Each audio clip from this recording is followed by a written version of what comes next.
శ్రీ గురుభ్యో నమ. శ్రీ మహాగణాధిపతయ నమ. శ్రీ సరస్వతి నమ. భక్తులరా,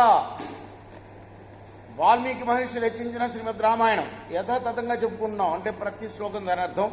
ఇందులో భాగంగా నిన్నటి వరకు మనం బాల, అయోధ్య, అరణ్య, కిష్కింద, సుందరకాండలు పూర్తి చేసాం. యుద్ధకాండలోని 26 సర్గలు పూర్తి చేసి 27వ సర్గలోని 24వ శ్లోకం వరకు చెప్పుకున్నాం. ఈ రోజున 25వ శ్లోకం నుండి కొనసాగించే ముందు వాల్మీకి మహర్షిని ప్రార్థన చేసుకుందాం. పూజంతన్ రామ రామేతి మధురం మధురాక్షరం ఆరోగ్య కవితా శాఖాం వందే వాల్మీకి కోకిలం. యో గంగా మమ పర్యేతి త్రాపయన్ గధయూధపాన్ హస్తినాం వానరాణాంచ పూర్వవైరవమనుస్మరన్ ఏష యూధపతిర్నేత గర్జన్ గిరి గుహాశయ గజాన్ రోధయతే వన్యాన్ ఆరుజన్శ్చ మహీరుహ.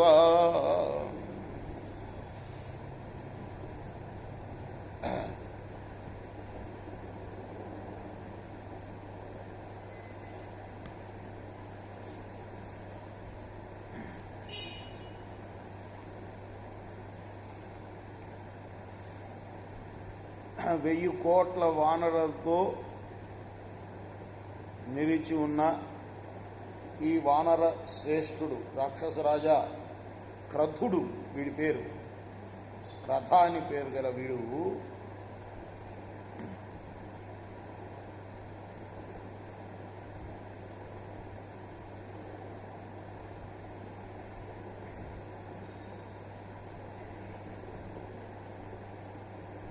లంకను మర్దించాలని వస్తున్నాడు. అలానే ఇంకొకడు ఉన్నాడు. వాడెవడయ్యా అంటే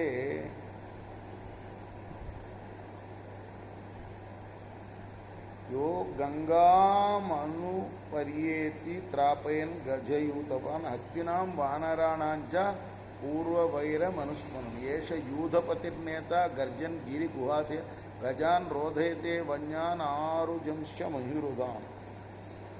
పేరేంటో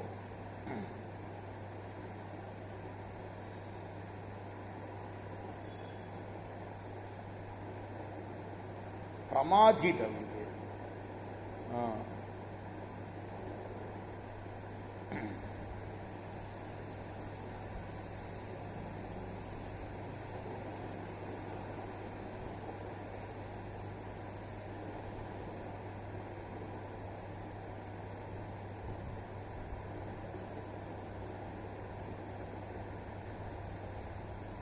గజాన్ రోధయతే వన్యాన్ ఆరుజంశ్చ మహీరుహాన్.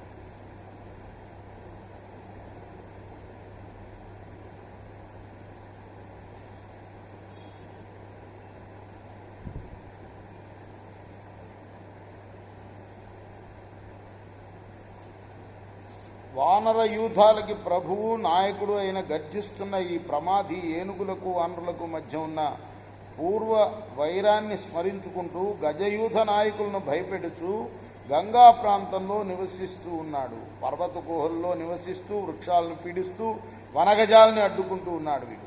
హరీనాం వాహిని ముక్షో నదీం హైం అవతీమను ఓశీర బీజమాశ్రిత్య మందరం పర్వతోపం రమతే వానర శ్రేష్ఠో దివిశక్ర ఇవ స్వయం.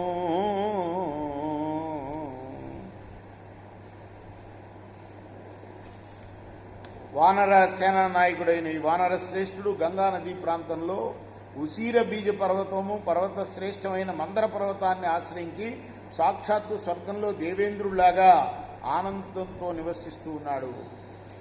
ఏవం శతసహస్రాణం సహస్రమభివర్తతే వీర్య విక్రమ తృప్తానాం వర్ధతాం బాహుశాల్యా.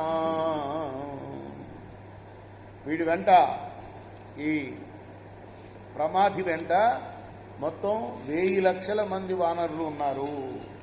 స ఏషా నేత చేత శామానడానా మహాత్మాం స ఏష రుద్రౌతు జన్మ ప్రమాదీ నామ యూధప. మహారాజా, ఇతడు మహాత్ములైన వానరులకు నాయకుడు, ఎదిరింప శక్యం కానివాడు ఈ ప్రమాది.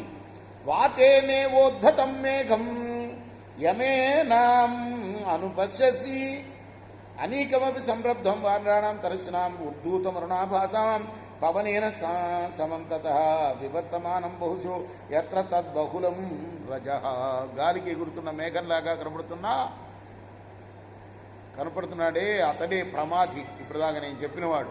ఈ ప్రాంతంలో గాలి చేత ఎగరపెట్టుబడి అంతటా వ్యాపించిన ఎర్రటి అధికమైన పరాగం అనేక విధాల తిరుగుతున్న చూడు. అక్కడ ఉన్న బలశాలురైన వానరులు విజృంభిస్తున్న సైన్యం ఈ ప్రమాది సైన్యమే. అంటే వాళ్ళు లేపుతున్న దుమ్ము ఎర్రగా ఉన్న చూడు, ఆ ప్రదేశంలో ఉన్నాడు ఈ ప్రమాది అని అంటున్నాడు. ఏతే శితముఖ ఘోర గోలాంగూల మహాబల శతం శత సహస్రాన్ని దృష్టాపై సేతుబంధనం గోలాంగూలం మహారాజా గవాక్షం నామ యూధభ పరివార్యాభివర్ధంతే లంకా మర్దితు ఓజస. ఇంకోటి దగ్గరికి వచ్చాడు, వాడి పేరుట గవాక్షుడు. మనం అనేకసార్లు వచ్చింది గవాక్షుడు పేరు కదా. ఈ గవాక్షుడు ఏం చేశాడు అంటే,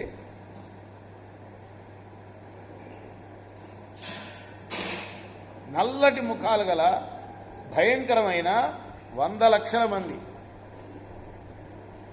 అంతమంది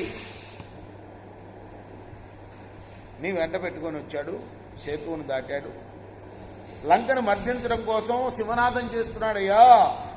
భ్రమరారచితాయత్ర సర్వకాల ఫలద్రుమ ఎం సూర్యస్తుల్య వర్ణాభం అనుపర్యేతి పర్వతం యస్య భాష సదా భాంతి తద్వర్ణ మృగపక్షిణ యస్య ప్రస్థం మహాత్మానో నత్యజంతి మహర్షయ సర్వకామ ఫలావృక్ష సర్వే ఫల సమన్విత మధూని చ మహాకాణి యస్మిన్ పర్వత సత్తమే తథైష రమతే రాజన్ రమ్యే కాంచన పర్వతే ముఖ్యో వానర ముఖ్యానం కేసరి నామ యుధప. ఇంకొక అతను కేసరి గురించి చెబుతున్నాడు. వానర నాయకులందరిలో ఈ కేసరి గొప్పవాడు.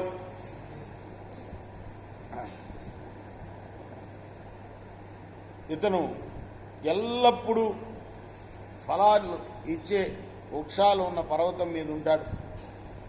అలానే మహాత్ములైన మహర్షులు ఏ పర్వతాన్ని వీడరో అక్కడ ఉంటాడు. అలానే ఏ పర్వతం మీద అన్ని కోరికలను తీర్చే వృక్షాలుంటాయో ఆ పర్వతం మీద ఉంటాడు. ఎవరు? ఈ కేసరి. కేసరి అంటే మన కేసరే. ఏ పర్వతం మీద మధువులు అంటే తేనె బాగా లభిస్తుందో అక్కడ ఉంటాడు. అదే పర్వతం తెలుసా? మహారాజా మేరు పర్వతం, దాని మీద ఉంటాడయ్యా ఈ కేసరి. రేపు మనం 38వ శ్లోకం నుండి కొనసాగిద్దాం. కృష్ణార్పణమస్తు. సాయి